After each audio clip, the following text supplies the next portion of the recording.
వచ్చేసి drill workouts అయితే చేస్తున్నాము. సో వీక్లీ 1 or 2 times వచ్చేసి చాలా ఇంపార్టెంట్. 5 km చేసేవాళ్ళు కావచ్చు, 1600 మీటర్ రన్నింగ్ చేసేవాళ్ళు కావచ్చు.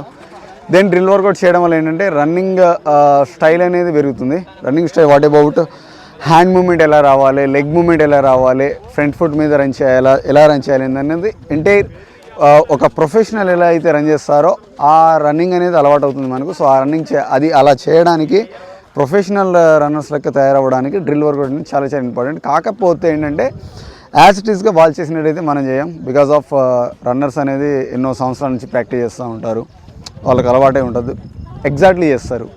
బట్ మన ఈ ఈవెంట్స్కి ప్రిపేర్ అయ్యే అభ్యర్థులు ఏంటంటే ఒక 2 months, 1 month, 2 months, 3 months, 4 months ఎందుకంటే ఎక్కువైతే ప్రాక్టీస్ చేయరు కాబట్టి దెన్ యాజ్ ఇట్ ఈస్గా అలా చేయడం కుదరదు. బట్ ఆ వేలో చేస్తూ ఉంటే ఏంటంటే కొంచెం అలవాటు అయితే ఉంటుంది, రోజు చేస్తూ ఉంటాయి.